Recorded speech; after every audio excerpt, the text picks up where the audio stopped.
அடுத்ததாக இந்த டைரியினை நம்முடைய மாண்புமிகு அமைச்சர் கையில் பெற்றுக்கொள்ள நபர்கள் கொஞ்சம் ஃபாஸ்டா வாங்க, டைம் இல்லாத காரணத்தில் கொஞ்சம் சீக்கிரம் வாங்க. இதனுடைய சங்க தலைவர் மற்றும் செயலாளர் பொருளாளர்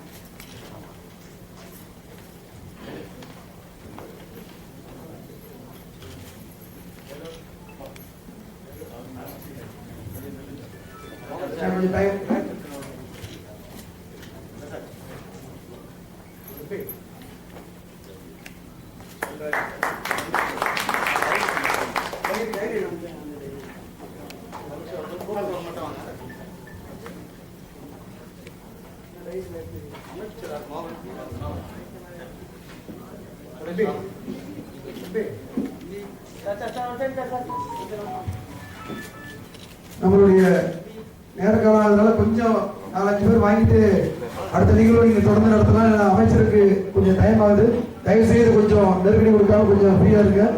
நமக்காகவே அமைச்சர் இந்த நிகழ்ச்சியில கலந்துருக்கிறாருன்னா மிகப்பெரிய சந்தோஷம், அற்புதமான ஒரு பொக்கிஷம். அதனால கொஞ்சம்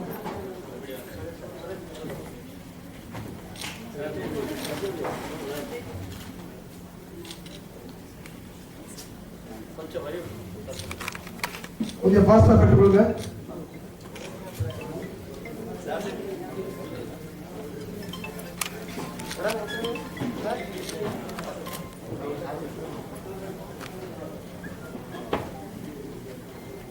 பாருங்க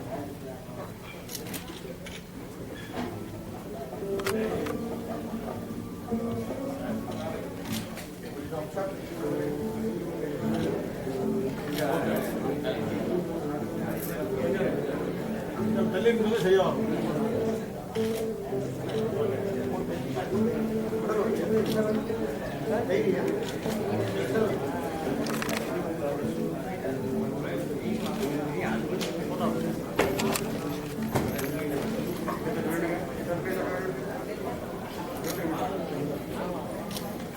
போட்டோ எடுத்தியா? சங்கத்தை சார்ந்த மட்டும் கொஞ்சம் ஃபாஸ்டா வாங்க. வாங்க பவன் சார், சுரேஷ் கொடி, சங்க மாநில நிர்வாகிகள்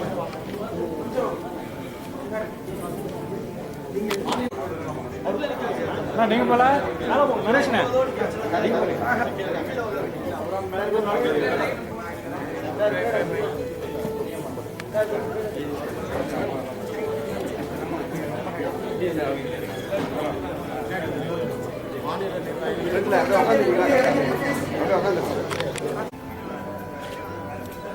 ராமன் சார் கொஞ்சம் டவுன்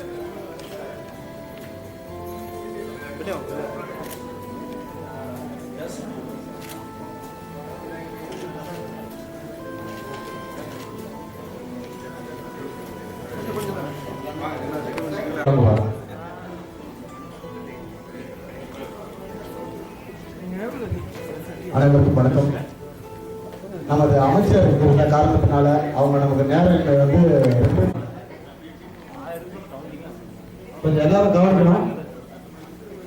இப்போது நம்ம அமைச்சர் சிறப்புரை ஆற்றிட்டாரு, நம்ம கிட்ட நிறைய விஷயங்களை வரும் சொல்லிட்டாரு. கண்டிப்பா இதுக்கு வழி அமைஞ்சிருச்சு அப்படின்னு நான் நம்புறேன். இதுக்கப்புறம் இதோட நம்ம அமைதியா இருக்க மாட்டோம்.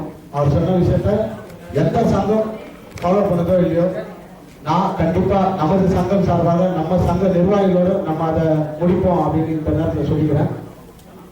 சிறப்பு அழைப்பாளராக நம்ம அழைக்கப்பட்டிருக்கக்கூடிய என்னோட மதிப்புக்குரிய ஆசிரியர் ஆசான், அவரை நான் என்னன்னா சொல்லலாம். கண்டிப்பா அந்த இடத்துல பேசுறது கிடைக்காதுன்னு கூட நான் வருத்தப்பட்டு இருந்தேன். ஸ்டேஜில் அவரை பத்தி எனக்கு பேசுறதுக்கு வார்த்தை கூட கிடைக்காது அப்படின்னு நினைச்சிட்டேன். பரவாயில்ல, அமைச்சர் அவர் அவர் ஒரே முடிச்சுட்டதால எனக்கு அந்த இடம் கிடைச்சிருக்கு. திரு லேனா சாரை பத்தி நம்ம சொல்லணும் அப்படின்னு சொன்னா இன்னைக்கு முழுக்க பேசலாம். ஆனா அவர் கூட அந்த ஒரு சில அனுபவத்தை மட்டும் இங்க சொல்றேன். ஒரு பத்திரிகையாளர்னா எப்படி இருக்கணும் அப்படின்ற ஒரு விஷயத்த ஒவ்வொருத்தரும் உண்மையாகவும் அதனுடைய ஒரு பத்திரிகையாளனா இருக்கக்கூடிய ஒவ்வொருத்தரும் அவர் ஃபாலோ பண்ணா, அவரோட வரலாறு ஃபாலோ பண்ணாலே மிக சிறப்பான மனிதர்களா வரலாம் அப்படின்றதா ஒரு விஷயம். என்னன்னு பாத்தீங்கன்னா, சார் 2004 எனக்கு ஒரு அனுபவம். அப்போ அவர் வந்து கல்கண்டு ஆசிரியராக இருந்தாரு. அப்போ எனக்கு ஒரு புகைப்பட கலைஞரா அங்க ஒரு வாய்ப்பு அவர் தான் எனக்கு அமைச்சு கொடுத்தாரு. எனக்கு உண்மையுமே சொல்றேன், அப்போ பத்திரிகைனா என்ன தெரியாது, பத்திரிகையாளர்னா என்ன தெரியாது. ஆனா நான் புகைப்பட கலைஞர். அப்போ சார் கூட வந்து ஒரு மாத காலம் அவர் கூட பயணிக்கிறேன். டெய்லி காலையில ஆனா ஒரு 10 நிமிஷத்துல நம்ம ஆடியோ எடுத்துக்கலாம், என்னென்ன பண்ணிக்கலாம்னா. ஆனா அந்த காலகட்டத்தில் அந்த அளவுக்கு டெக்னாலஜி வளர்ச்சிலாம் இல்லை. அவர் ஒரு சாதாரண ஒரு மனிதனா ரொம்ப எளிமையா போய் தான் எவ்வளவு பெரிய மனிதர்கிட்ட பேட்டி எடுத்தாரு. பேட்டி எடுக்கும்போது இதே தோரணையோட தான் இருப்பாரு, அந்த கை கட்டின நிலையோட தான் பேட்டி எடுப்பாரு. அவர் 1/2 மணி நேரம் பேசினாலும் 1 மணி நேரம் பேசினாலும் அந்த புத்தகம் வெளியே வரும்போது அந்த புத்தகத்தை நான் வாங்கி பார்ப்பேன். ஏன்னா இவர் பேட்டி எடுக்கும்போது நான் தான் கூட நின்று பார்த்துட்டு இருந்தேன். பல கேள்விகளை முன் வைப்பார். அது 10 கேள்வியா இருந்தா 20 கேள்வியா, கேள்வி முக்கியம் இல்லை, ஆனா சிறப்பான கேள்விகளை கேட்பாரு. அதுக்குண்டான பதில்கள் அவங்க வந்து பெருமளவா தான் கொடுப்பாங்க, ஷார்ட்டான ஒரு லைன்ல எல்லாம் கொடுக்கவே மாட்டாங்க. ஆனா அந்த பதிலாம் பாத்தீங்கன்னா கல்கண்டு அந்த புத்தகம் வரும்போது எனக்கும் என்னோட விலாசத்துக்கு அதை கம்பல்சரி அனுப்புவாரு. அவங்க ஊழியர்கள் அந்த விஷயத்தை ரொம்ப சிறப்பா செய்வாங்க. இப்ப வரைக்கும் அதை ஃபாலோ பண்ணுவாங்க. அந்த ஒரு விஷயத்துல அவங்களோட பதிவுல என்னோட புகைப்பட கலைஞர் ஒரு தொலைபேசி நம்பரையும் அவர் அந்த இடத்துல எனக்கு வந்து வெளி கொடுத்தாரு அந்த நேரத்துல. அது ரொம்ப சிறப்பான விஷயம். அப்புறம் இந்த கல்கண்டு புத்தகம் படிக்கிறேன், எனக்கு அப்பதான் புத்தக வாசிக்க பழக்கம் வருது. புத்தக வாசிக்க பழக்கம் படிக்கும்போது வந்து, ஆனா ஒரு பத்திரிகையா எடுத்து படிக்கும்போது கல்கண்டு இந்த புத்தகத்தை தான் படிக்கிறேன். ஏன்னா ஒரு ஆர்வம், நான் புகைப்பட கலைஞர் போட்டோ எடுத்துக்கேன் வந்திருக்குமே அப்படின்னு. அப்ப நான் அந்த பதிப்பை படிக்கும்போது தான் பாக்குறேன், இவருதான் உண்மையான ஜேர்னலிஸ்ட், வேற பேர் சும்மாதான் அப்படின்ற ஒரு விஷயத்த நான் அன்னைக்கு உணர்ந்தேன். நான் நேரலையில என்னவா அவர் பேசினாரோ அது அப்படியே வர்ணனையா இருந்துச்சு அந்த புத்தகத்துல. அந்த இடத்துல நான் ரொம்ப நெருந்தேன். இப்படி ஒரு ஜேர்னலிஸ்டா இவரு கூட நம்ம பயணிச்சுட்டு இருக்கோமா அப்படின்ற ஒரு மிகப்பெரிய விஷயம் எனக்கு அன்னைக்கு தோணுச்சு. அதுக்கப்புறம் என் வாழ்நாள் நான் பத்திரிகையாளராக வந்தது இந்த 7-8 வருட காலமா தான். ஆனா வந்து நான் ஒரு அட்ரஸ் எனக்கு கிடைச்ச உடனே நான் நினைச்சது, சார் கண்டிப்பா ஒரு நாளையில உட்கார வச்சு அழகு பார்க்கணும் அப்படின்னு நினைச்சேன். அதுக்கு இந்த தமிழ்நாடு தலைமைச் செயலகம் பிரஸ் மீடியா அசோசியேஷன் தான் எனக்கு அது வழிவகுத்து கொடுத்திருக்கு. இந்த வழிகாட்டுதலுக்கு எனக்கு பெரும் உறுதுணையா இருக்கிறது மாநில தலைவர் நமது அன்பர் சார். அவர் சொன்ன மாதிரி எப்பவுமே சொல்றாரு, எனக்கு ஒரு ஆச்சரியமா தான் இருக்கு. நான் மட்டும் தலைவர், எல்லாரும் தலைவர். அந்த வார்த்தை இங்க மட்டும் இல்ல, மாநில அறிமுக கூட்டத்திலையும் அவர் சொன்னாரு. அதை நான் ரொம்ப பிடிப்பா பிடிச்சிருக்கேன். ஏன்னா ஒவ்வொருத்தரும் ஒரு விஷயத்த சொல்லும் போது நான் ரொம்ப கவனிப்பா பிடிச்சிருவேன். அது மாதிரி அவர்கிட்ட நான் பார்த்துட்டு, நாம் தலைவர் அல்ல, நம் சங்கத்தில் இருக்கக்கூடிய அத்தனை தலைவர் தான். ஸோ அந்த ஒரு தலைவர் சொன்ன விஷயமா இருக்கலாம், ஆனா அந்த பண்பை கவனிக்க எல்லாருமே. தலைவருக்கு உண்டான பண்பு அப்ப எல்லாருக்குமே இருக்கணும். அது எல்லாருக்கும் வரணும்ன்றது கேட்கிறேன். அதே மாதிரி பொருளாளர், அவர் பொருளுக்கு மட்டுமல்ல சொந்தக்காரர், இந்த சங்கத்துக்கே அவர் தான் சொந்தக்காரர் நாங்க பாக்குறோம். ஒருவேளை அவர் தலைவராக நாங்க பாக்குறோம். ஏன்னா எந்த காரணத்தை சொன்னாலும் நம்ம செயலாளர் ராஜா அவர் சொன்ன மாதிரி என்ன பிரச்சனை வந்தாலும் பொருளை பற்றி கவலைப்படாதீங்க, பார்த்து நான் பார்த்துக்கிறேன் அப்படின்னு சொல்லி இதுவரைக்கும் வழி நடத்திருக்காரு. ஆனா இனிமே மாநிலம் மற்றும் ஜோனல் மற்றும் மாவட்ட நிர்வாகிகள் இந்த நிர்வாகத்தோட சிறப்பா பயணிப்பீங்க அப்படின்னு நான் நம்புறேன். இந்த சங்கமானது மற்ற சங்கங்கள் போல் இல்லாமல்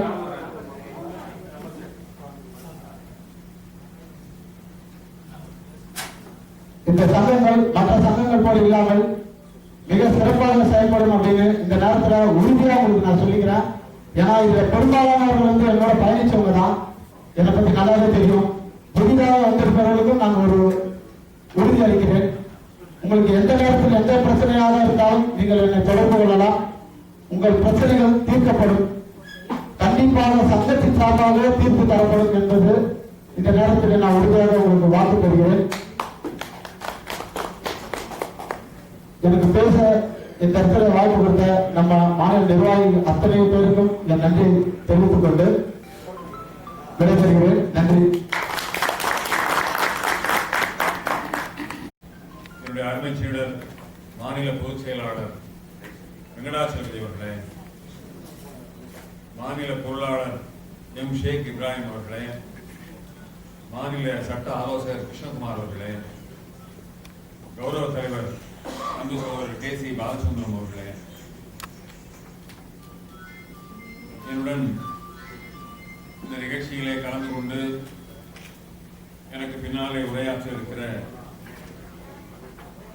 சென்னை மயிலை பேர்ட்ஸ் அனிமா சங்கத்தினுடைய தலைவி அன்பு சகோதரி லயன் ரமணி கிருஷ்ணமூர்த்தி அவர்களே, இந்த நிகழ்ச்சிக்கு அமைச்சர் பெருமகன் வருவதற்கு காரணமாக இருந்த யோகா சுரேஷ் அவர்களே, என் அருமை பத்திரிகை உலக சகோதரர்களே, என்னுடன் இணைந்து வந்திருக்கிற என்னுடைய சம்பந்தி ஆர்.எம். சுப்பிரமணியன் அவர்களே, அனைத்து அன்பு நெஞ்சங்களே, உங்கள் அனைவருக்கும் அன்பான வணக்கம்.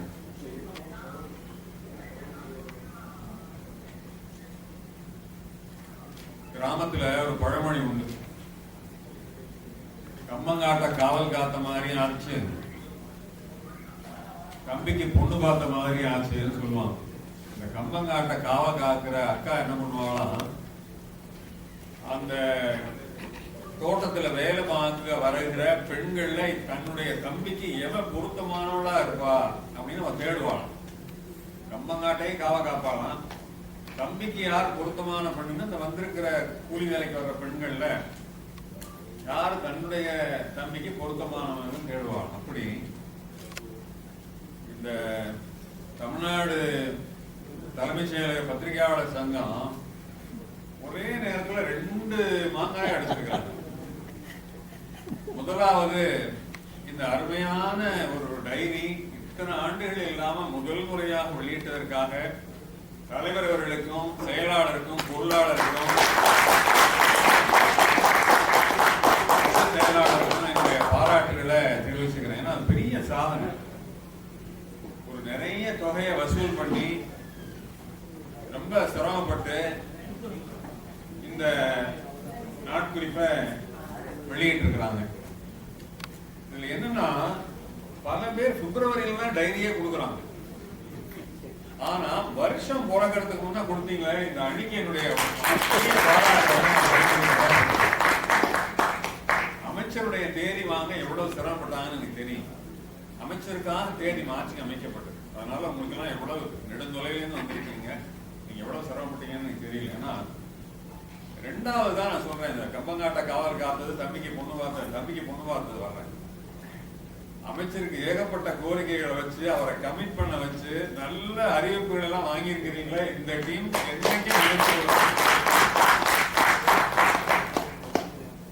ரொம்ப அருமையாக இந்த நிகழ்வு நடத்தப்பட்டிருக்கிறது. நான் இன்னும் அந்த டைரியினுடைய இதை பார்க்கல. இதுக்காக உழைத்த பெருமக்களுக்கு நம்ம ஒரு கரவொலி வழங்கலாமா? கடினம் தெரியுமா அந்த பணி? அது வந்து ஒரு எளிய பணி கிடையாது. ரொம்ப சிரமப்பட்டு அதை வந்து உருவாக்கி இருக்காங்க.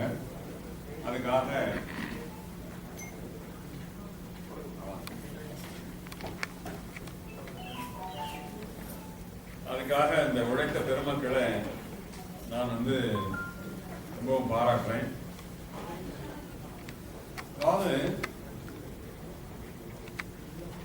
தமிழ்நாட்டினுடைய ஒரு தலைமைச் செயலகத்தினுடைய பிரஸ் கிளப் என்பது ஒரு இதயம் இயங்குகிற ஒரு இடம் போல. அந்த இடத்துல உங்களுக்கு தெரியும், இதயத்துக்கு ரத்தம் கொண்டு போறது வெளியாகிறது என்பது 2 விதமான மற்றவர்களாக, மிக பொறுப்பாளர்களாக இந்த சமூகம் உணர்ச்சி பூர்வமான சமூகமாக இருக்கிறது. எது ஒன்றையும் உடனே கேட்டு கொந்தளிக்கிறது, வெளிப்படுத்துகிறது, கோபப்படுகிறது, போராடுகிறது. அப்ப அந்த செய்தியை கொண்டு போகும் பொழுது நம்ம எவ்வளவு கவனமாக அதை வந்து செய்ய வேண்டியது. சங்க காலத்துல அன்னம்னு ஒரு பறவை இருந்துச்சான். அதெல்லாம் சாத்தியமா தெரியல, ஆனா சங்க இலக்கியத்துல பத்தின குறிப்புகள் வருது. அந்த அன்னம் ஒரு ஒரு குவளை நிறைய பாலை வச்சீங்கன்னா, பாலை மட்டும் எடுத்துக்கிட்டோமா அதுல இருக்க தண்ணீரை பிரிச்சு தண்ணீரை மட்டும் அதுல விட்டுருவோம். அது நீங்க சாத்தியமா இல்லையாங்கிறத கேட்கறாதீங்க, ஆனா சங்க இலக்கியத்துல அந்த குறிப்புகள் வர்றதுனால சொல்றேன். அப்படி நம்முடைய சமூகம் இருக்க அதை அப்படியே கன்சியூம் பண்ற சமூகமாக இருக்கு. அதுக்கு பாலையும் தண்ணீரையும் பிரித்து அறிய தெரியாது. அப்ப அதை பிரித்து கொடுக்க வேண்டிய பொறுப்பு வந்து பத்திரிகையாளர்களுக்கு தான். எது நல்லதோ, எது சமூகத்துக்கு கெடுதல் செய்யாததோ, எது சமூகத்துல உணர்ச்சி பிழம்பை ஏற்படுத்தாதோ, எது வன்முறைகளை வந்து வெடிக்க செய்யாதோ அந்த செய்திகளை மட்டுமே கொடுக்க வேண்டியதாக. ஏன் ரெண்டு கம்யூனிட்டி அல்லது ரெண்டு மதங்கள் அடிச்சுக்கும் போது ஏன் அந்த மதத்தை பத்தி நம்ம குறிப்பிடக்கூடாதுன்னா அந்த மாதிரியான கலவரங்கள் மற்ற மாவட்டங்களையும் மற்ற இதுலையும் பரவுங்கிற எச்சரிக்கையோட ஓடலாம். எனவே மக்கள் மத்தியில செய்தியை கொண்டு போய் கொடுக்கிற போது அதுல மிக பொறுப்பாக அதை வந்து செயல்பட வேண்டும். நான் இங்க இருக்கிற எல்லா பத்திரிகையாளர்களும் நான் தான் சீனியர் பத்திரிகையாளர். 1971 என்னுடைய பத்திரிகை நுழைவு. 21 பிறந்ததுன்னா 50 ஆண்டு காலமாக நான் பத்திரிகை துறையில் சார். உங்க பார்க்க அவ்வளவு வயசானவரா தெரியலையே, ஆனா இன்னும் 50 வருஷம் வரலாறுலாம் பேசுறீங்களே பத்திரிகை உலகம்னா. எனக்கு வந்து 68 வயசு ஆகுது. எத்தனை பேர் அதை நம்புவீங்கன்னு தெரியாதுங்க. 14 வயசுல பேத்தி இருக்காங்க. நான் பெரிய கிழவனா. எதுக்கு நான் அந்த பின்னணியை நான் சொல்றேன்னா, ஒரு சீனியர் பத்திரிகையாளர், வளர்ந்து வருகிற இளம் பத்திரிகையாளர்கள், மூத்த பத்திரிகையாளர்கள் நீங்க இருக்கீங்க. சில செய்திகளை நம்ம வந்து பத்திரிகையாளர்கள் நாம என்னுடைய சக பத்திரிகையாளர்கள் எந்த விதத்திலையும் அவர்கள் சிறுமைப்படுத்தப்பட்டு விடக்கூடாது என்கிற அக்கறையில வந்து நம்ம இதை வந்து நம்ம பேசுறோம். அதாவது தமிழகத்திற்கு கிடைத்த பல தலைவர்கள் வந்து எழுத்து வழியா தான் நமக்கு கிடைச்சிருக்கிறாங்க. அதெல்லாம் பட்டியலிட்டு நான் சொல்ல விரும்பல. நம்ம முன்னாடி பேசும்போது ஒரு சகோதரர் சொன்னார், பாரதியாரே ஒரு பத்திரிகையாளர் தான், நம்முடைய தேச தலைவர் காந்திஜி அவர்களே ஒரு பத்திரிகையாளர் தான். அப்படி ஒரு பாரம்பரிய பெருமை கொண்டது பத்திரிகை உலகம். அதுல வருகிற நாம இந்த சமூகத்துக்கு அளிக்கக்கூடிய செய்திகளை மிக கவனத்தோடும் சமூகத்தை உணர்ச்சி வசப்படுத்தாமல் எனக்காக பிரச்சனை முடிச்சிடமா. எனவே அதை வந்து பொறுப்புணர்ச்சியோட நடந்து கொள்ள வேண்டிய ஒரு கட்டத்துல நாம வந்து இருக்கோம். அதாவது ஏழை சொல் அம்பலம் ஏறாது என்பதெல்லாம் பழைய விஷயம். பத்திரிகையாளர்கள் தான் ஏழைகளுடைய சொல்லையும் அம்பலம் ஏற்றின பத்திரிகை. அந்த காலத்துல ரொம்ப பழைய காலத்துல பத்திரிகை வச்சு என்ன படிச்சாங்கன்னா மெத்தப்படித்த மேதாவிகளுக்கும் இடையிலான உலகமாக அது இருந்துச்சு. பாமரர்கள் எல்லாம் இன்னைக்கு படிக்கிறாங்க. பாமரர்களுடைய சொல்லெல்லாம் அம்பலம் ஏறுதுன்னு சொன்னா அவர் கொண்டு போனது நாம தான். இன்னைக்கு வந்து மற்ற மீடியாக்கள் எல்லாம் செல்வாக்கு பெற்றிருக்கலாம். பிரிட்டிஷ் நூலகம் இருக்கு இல்லையா, அது மோன்ட்ரோல்ல, அதுல ஜோ ஆண்டர்சன் என்று ஒரு பத்திரிகையாளர் வந்து பேசினார். அது வந்து ஈஸ் நியூஸ் பேப்பர்ஸ் பினிஷ், இதுதான் அவருடைய தலைப்பு. பத்திரிகையுடைய உலகம் முடிந்து விட்டதா என்று அவர் வந்து பேசினார். அவர் சொல்றாரு, எவ்வளவுதான் ஊடகங்களுடைய வலிமை பெற்றாலும் அது வந்து கம்ப்யூட்டரா இருக்கலாம், வாட்ஸ்அப்பா இருக்கலாம், தொலைக்காட்சியா இருக்கலாம், என்ன எலக்ட்ரானிக் மீடியா என்ன வேணா வரட்டும், மக்கள் படிக்கிற பழக்கம் போகவே போகாது. அதுக்கு இணையான ஒரு சுகம் எதுவுமே கிடையாது என்று அவர் வலிமையாக சொல்லுகிறார். எவ்வளவுதான் நல்ல. எனவே நாம எவ்வளவு சக்தி வாய்ந்தவர்கள் என்பதற்கு ஒரு உதாரணம் சொல்றேன். பாப் உட்வர்டு, கார்ல் பென்ஸ்டீன், இந்த 2 பேரை நீங்க வந்து பத்திரிகை உலகத்தினுடைய முன்னோடிகளாக நம்ம வந்து கருதுறோம். இவங்க 2 பேரும் யாரு உங்களுக்கு பெரும்பாலும் தெரியாத இளைய தலைமுறைக்கு நான் சொல்லுகிறேன். உலகினுடைய சக்தி வாய்ந்த பதவியில இருக்கிறவர் வந்து இன்னைக்கு வந்து அமெரிக்க ஜனாதிபதி தான். அவருக்கு இணையாக எந்த சக்தி வாய்ந்த மனிதரையும் ஒரு தனி மனிதரையும் சொல்லி முடியாது.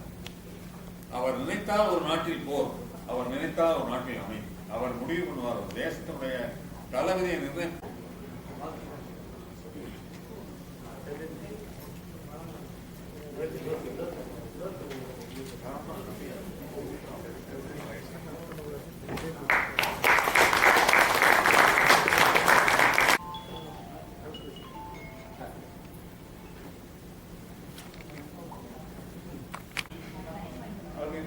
அன்பர் அவர்கள், இப்ராஹிம் அவர்கள் உள்ளிட்ட அனைத்து நிர்வாகிகளுக்கும் என்னுடைய நன்றியை காணிக்கை கொடுக்கின்றேன். நான் எனக்கு அனைவருக்கும் பிடிக்காத ஒரு மதம்னா அது காலதாமதம். இன்னைக்கு லாஸ்ட் ஒர்க்கிங் டே நாளைக்கு, அதுக்கப்புறம் 4ஆம் தேதி தான் கோர்ட்டு. ஒரு முக்கியமான வெயிலுக்காக போகிறது. இன்னைக்கு போனா 4ஆம் தேதி போல தான் அவங்க ரிலீஸ் ஆகி வருவாங்க. அதுக்காக போயிட்டு வந்து பிரதர் கிட்ட சொல்லிட்டேன், இப்ராஹிம் சார் கிட்ட, அன்பர் சார் கிட்ட தான் சொல்லிட்டேன். பண்ணிட்டு வந்தோம். நான் சார்ந்து இருக்கிற சங்கம் கூட கிட்டத்தட்ட 160 ஆண்டுகளை கடந்த சங்கம், சென்னை உயர்நீதிமன்ற வழக்கறிஞர் சங்கம். அதிலே நான் இப்போ செயலாளராக இருக்கின்றேன். அதற்கு மேல மாநில சட்ட ஆலோசகராக இந்த கற்றறிந்த கூட்டத்திலே சரியா? கொள்ள இதுல வந்து ஊசி முட்டை கதையா நம்ம ரொம்ப பார்த்து ஒரு வார்த்தையும் பேசணும். அது முன்விளைவுகள் மட்டுமல்ல, பின்விளைவுகளும் ரொம்ப பெருசா இருக்கும். நான் சங்கத்தில் இருக்கிறேன். என்னோட சங்கத்தை சார்ந்தவர்கள் கூட ஆரம்பித்த சிந்தனை சிற்பி சிங்காரவேலர் பொதுவுடைமைவாதி, வாவு சிதம்பரனார், இவர் ராஜகோபாலாச்சாரியார், எண்ணற்றவர்கள் அனைவருமே வந்து பத்திரிகையாளர் தான். இருக்கிற சிதம்பரம் ஆகட்டும் எல்லாமே பத்திரிகை துறை சார்ந்தவர்கள் தான். வழக்கறிஞர்களையும் பத்திரிகையாளர்களையும் வந்து தனித்து பார்த்து விட முடியாது. அதாவது உங்களுக்கு ஒரு பிரச்சனை, நாங்கள் நக்கீரன் கோபால் அவர்கள் சிறுவாழ்ந்துட்டோம். சரி, நிறைய இந்து ராம் அவர்கள் எல்லாம் வழக்குகள் என்னுடைய மூத்த வழக்கறிஞர் திரு என் நடராஜன் அவர்கள் எடுத்து நடத்தும் போது அருகில் இருந்து அவர்களை அசிஸ்ட் செய்யக்கூடிய வாய்ப்பு எங்களுக்கு கிடைத்தது. எனவே பத்திரிகையாளர் வந்து நாணயத்தின் இரு பக்கங்கள் மாதிரி, ஒரு பக்கம் பத்திரிகையாளர் தான், பத்திரிகையாளர்கள் வந்து நீங்க பண்ணுவீங்க, உங்க கைகோர்த்து நிற்பது வழக்கறிஞர்கள் தான். ரெண்டு பக்கங்கள் தான். நாங்கள் 2 பேரும் இணைந்து ஒரு தண்டவாளத்தை வந்து லைன் செல்வது போல, தண்டவாளங்கள் போல பிரிந்து இருந்தால் கூட நாம் வந்து மக்களை நோக்கி மக்களுக்கு விழிப்புணர்வு ஏற்படுத்துங்களே, மக்களோட உரிமைகளை நிலைநாட்டக்கூடிய பெரும்பணிகளே இருக்கின்றோம். நான் சொல்றேன். அதுக்கு முன்னாடி ஐயா லேனா தமிழ்வாணன் அவர்கள் வந்திருக்காரு. அவர் வந்து ஏகலைவன் மாதிரி. நான் +2 இருக்கும் போதே வந்து என்னோட வாழ்க்கையில வந்து மிகப்பெரிய ஒரு மாற்றத்தை ஏற்படுத்திய புத்தகங்கள், நிறைய புத்தகங்களை எழுதியிருப்பாரு அவர். அந்த ஐயா இருப்பாரு எனக்கு தெரியல, முடிச்சுட்டு இருக்கதான் நினைச்சு வந்தேன். சரிங்களா? அவரோட புத்தகங்களை நிறைய படுத்த காலம் குறித்து அவர் பண்ணக்கூடிய புத்தகங்கள் வந்து மிகப்பெரிய புத்தகங்கள். அதாவது அவர் ரயிலில செல்லும் போதும் சரி, எனக்கு கழிப்பறையில் இருக்கக்கூடிய கூட படித்துக்கொண்டே இருக்க வேண்டும் என்று கூறுவார். அதுதான் உந்துதல்ல. ஒரு முறை வந்து ஐயாவுக்கு நாம அந்த புத்தகத்துல வந்து அவருடைய நண்பர் ஒரு தடவை இதுக்கு துபாய்க்கு இங்க போயிருந்தாரு. ஒரு திரைப்படத்துக்கு போறாங்க. திரைப்படம் வந்து ஆரம்பிச்சிருச்சு. வீட்டுல ஃபேமிலியில அவங்க வருங்கிட்டு சொல்லி பாத்துட்டாரு அந்த தோழர். நீங்க இருங்க சொல்லிட்டு போயிட்டு வெளியே ஒரு அலுவலகம் முடிச்சு திருப்பி முடிகிற நேரத்துல வந்து சேர்ந்துட்டாரு. சரி, இதே விஷயத்த வந்து நான் என்ன பண்ணேன், சத்தியம் தட்டில் இது மனசுல தான், வீட்டுல வந்து எதுனா பார்த்த படம் தான், ஃபேமிலியில உட்கார வச்சுட்டு சத்தியம் தட்டில் உட்கார வச்சுட்டு தேட்டர் ஓனர்லாம் தெரிஞ்சுங்க தான் சொல்லிட்டு ஒரு பெயில் ஆர்கி பண்ணிட்டு திரும்பி முடிகிற நேரத்துல வந்து சேர்ந்துட்டாரு. இதெல்லாம் வந்து எனக்கு ஒரு உந்துதல். அது பெரிய பக்கங்கள். அதாவது காலத்தை பற்றி சொல்றதுலாம் சாதாரண விஷயம் இல்லை. நிறைய குமுதத்திலே தொடர்ச்சியா வந்ததும் சரி, கல்கண்டுலையும் சரி, நாங்கள் வந்து குமுதத்துல வந்தது தனியா புத்தகமா வந்தது.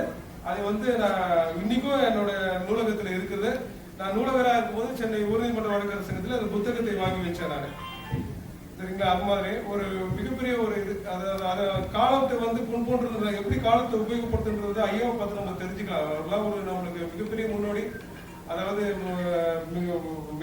மேற்கத்திய தலைவர்களையோ அவங்களுடைய நம்ம பண்ணும்போது ஐயாவை போடுறவங்கள நம்ம ரோல் மாடலா நினைச்சா வச்சுக்கலாம், வாழ்க்கையில வந்து நம்ம வந்து முன்னேறலாம்.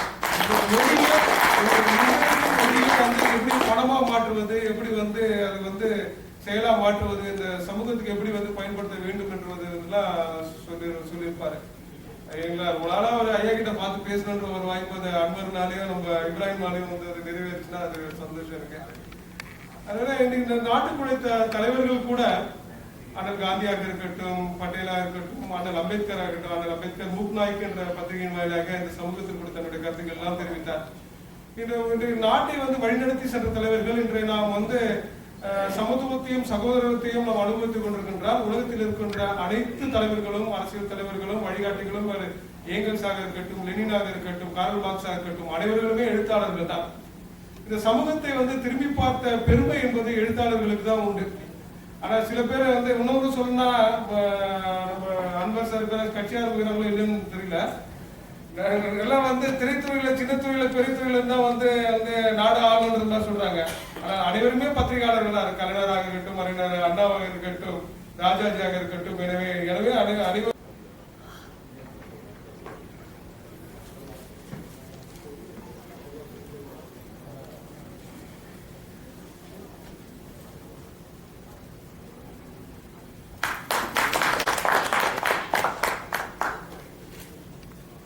லைட்டா அப்படி பாருங்க.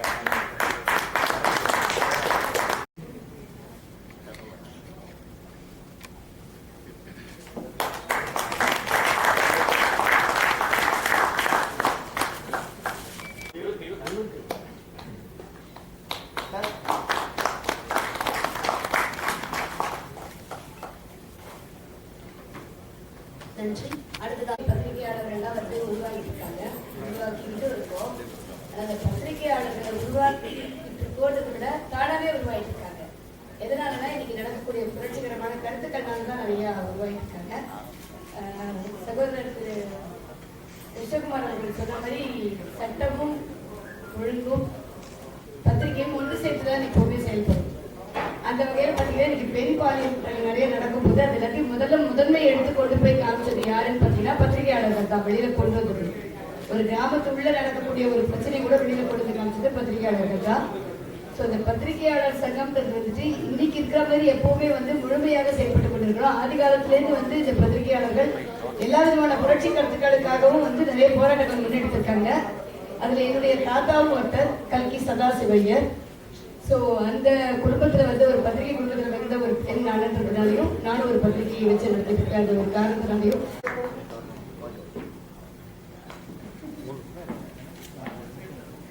B. Tamilarasu, vice secretary, Salem district.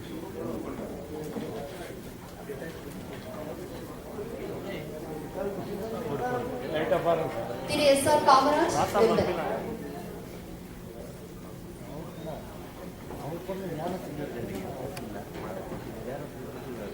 சரி வாட்ஸ்அப் சொல்லிட்டு போனா தானே G. Chandrasekhar, member.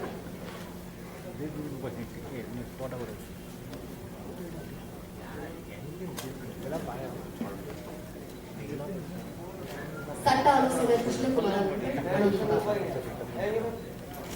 S. Sukumar,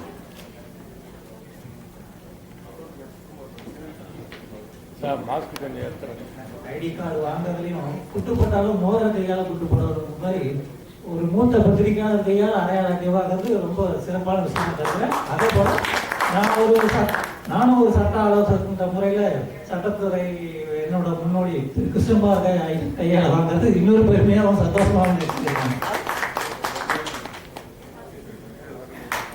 திரு இ. எபின்,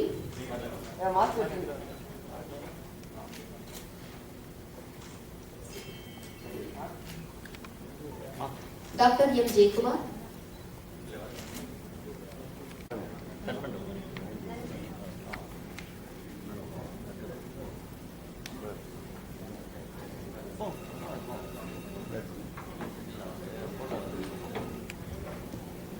நிர்வாகிகள், ஒரு மரியாதை நிமித்தமாக சால்வை வைக்கப்படுகின்றது. வாங்க.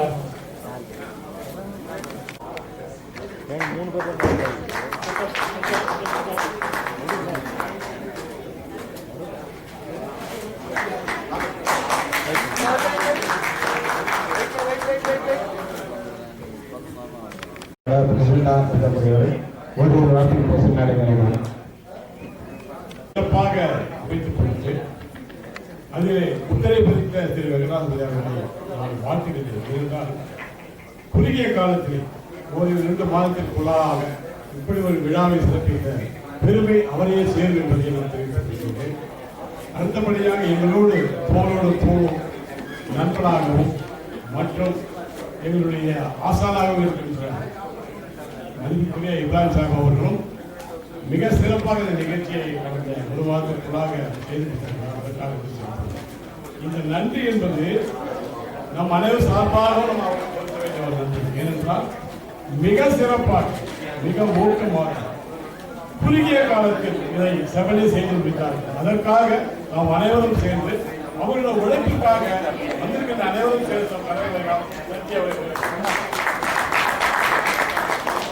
அடுத்தபடியாக பலவிதமான இயக்கங்களை உருவாக்கிய என்னுடைய எம்எஸ்சி அன்பர் அவர்கள் ஒரு மிக சிறப்பான ஒரு நிறுவனத்தை இயக்கி வருகிறார்.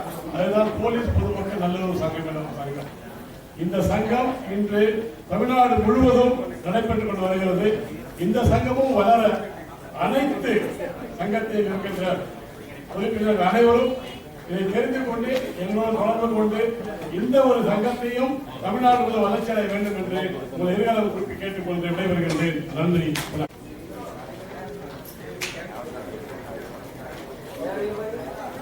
அதைத் தொடர்ந்து சங்கத்தின் பொதுச் செயலாளர்களுக்கு புனரமைக்கப்படுகிறது.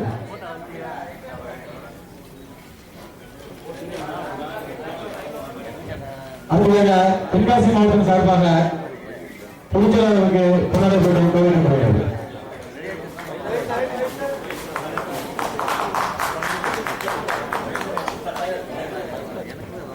அடுத்ததாக திருவள்ளூர் மாவட்டம் சார்பாக தலைவர் மற்றும் பொதுச்செயலாளருக்கு கொண்டாடப்பட்ட கொடுக்கப்படுகிறது.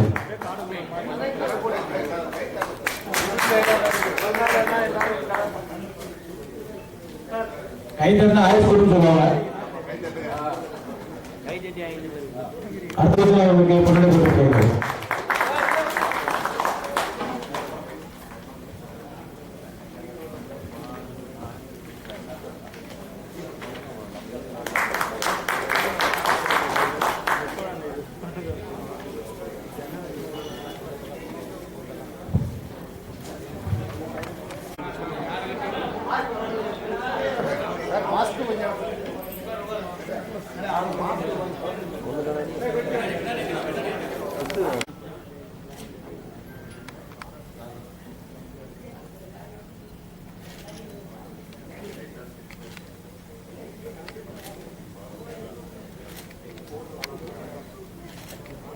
உள்ள ஜோனல் மற்றும் மாவட்ட நிர்வாகிகள் மேடைக்கு வரலாம். அவங்களோட ஒரு புகைப்படம் எடுத்துக்கணும்னு எனக்கு விருப்பம்.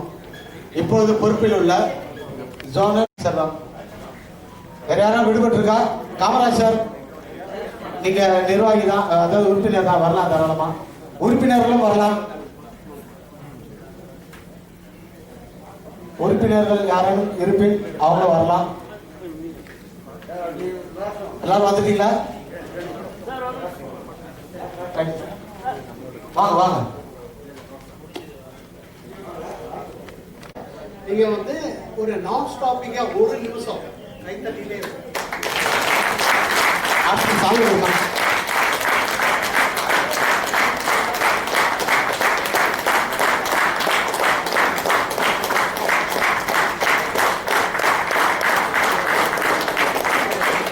போட்டேன்